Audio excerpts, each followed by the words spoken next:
Have you ever wondered what happens when the kindest person you know finally snaps? You know the one. The quiet listener, the perpetual giver, the person who's always there for everyone else. What if they suddenly stop playing by the rules? Buckle up, because today we're diving into the explosive transformation of an INFJ who's done being nice. This isn't just about mood swings, it's a psychological revolution. And trust me, you won't see it coming. 1. The INFJ's breaking point, when empathy runs dry. INFJs are the kind of people who always put others first.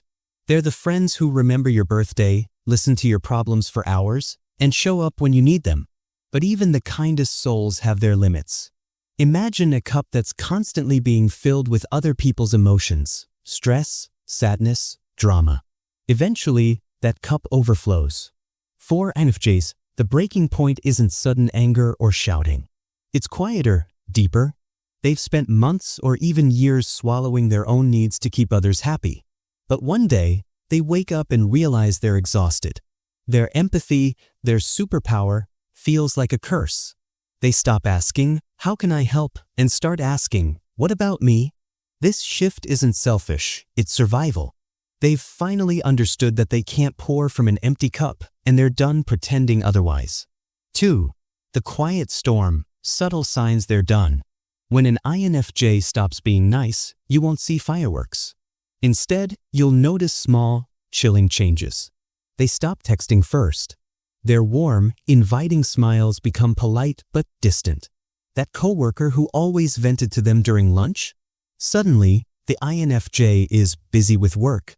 Friends who relied on their advice find their calls going to voicemail. It's not because the INFJ hates them, it's because they're protecting their energy. They've realized that some relationships only take and never give back. So, they step back, like a tide retreating from the shore. People around them might feel confused or hurt, wondering what they did wrong. But the INFJ isn't explaining anymore. They're done wasting words on those who never listened in the first place. 3. Emotional withdrawal, the INFJ's invisible shield. When INFJs decide to stop being nice, they don't just walk away, they vanish emotionally. Imagine a door slamming shut inside their mind. They'll still show up to family dinners or work meetings, but their heart isn't in it. Their laughter doesn't reach their eyes. They might scroll through social media but never post. They stop sharing their thoughts, dreams, or fears. Because they've been burned too many times. They trusted people with their vulnerabilities, only to have them used against them. So now they build walls, not out of spite but self-defense. It's like they're saying, if you won't value my heart, you don't get to see it. This withdrawal isn't permanent, but it's necessary. They're healing, rebuilding themselves in silence, away from the noise of others' demands. 2.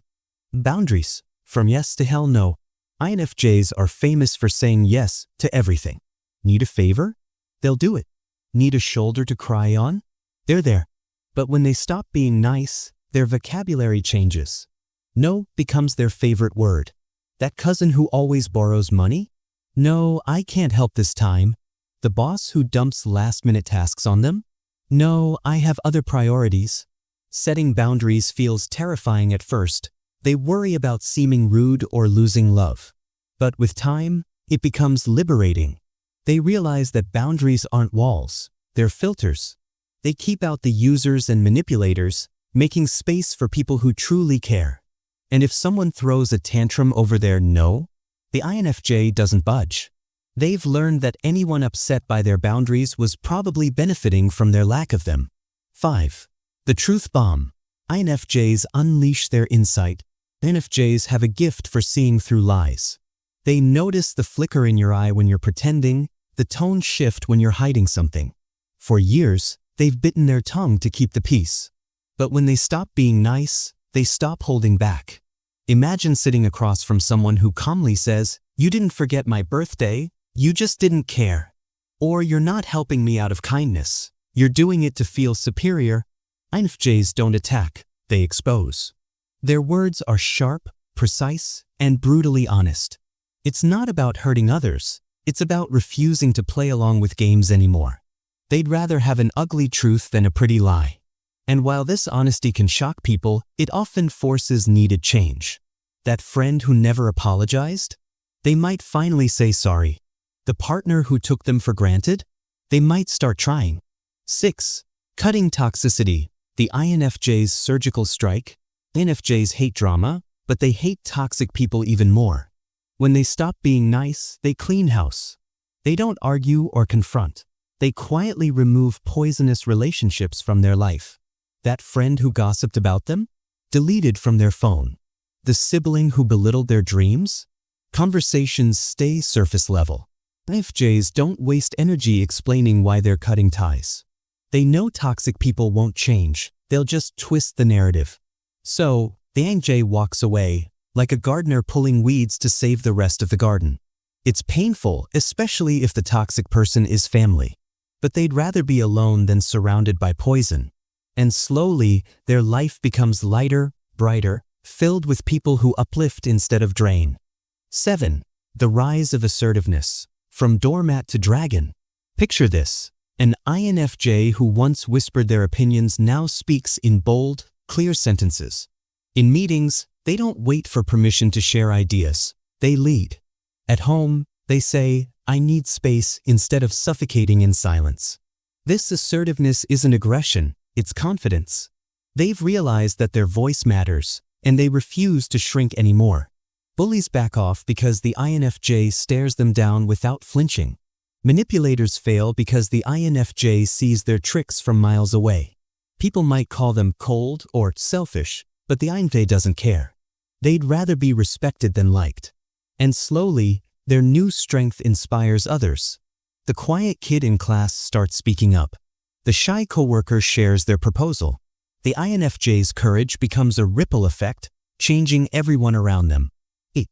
Creative outbursts. Art as rebellion. When INFJs stop being nice, their creativity explodes. All the emotions they've bottled up, anger, sadness, betrayal, burst out in art. They write poems about heartbreak that make strangers cry. They paint murals of storms and phoenixes rising. They compose music that's equal parts rage and hope. This isn't just a hobby, it's therapy.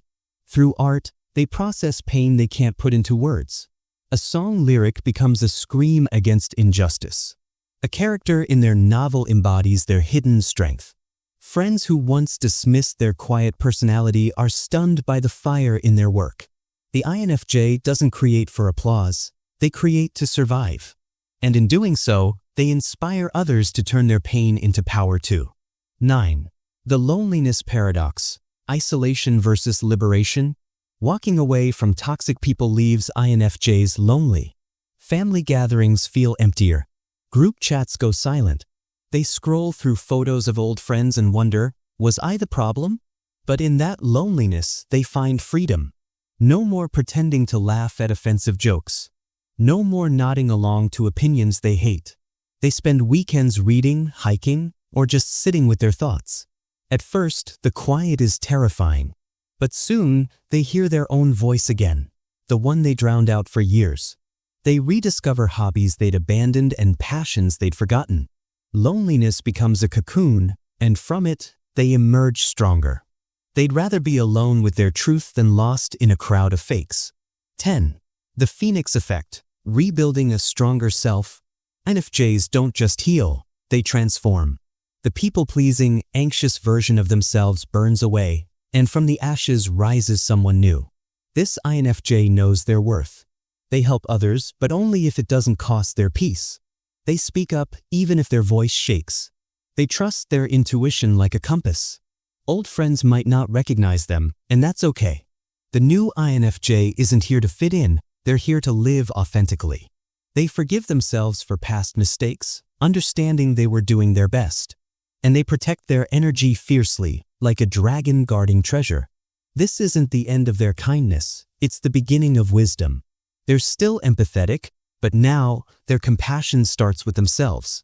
11. Societal impact. When INFJs lead the revolution, an INFJ who stops being nice doesn't just change their life, they change the world.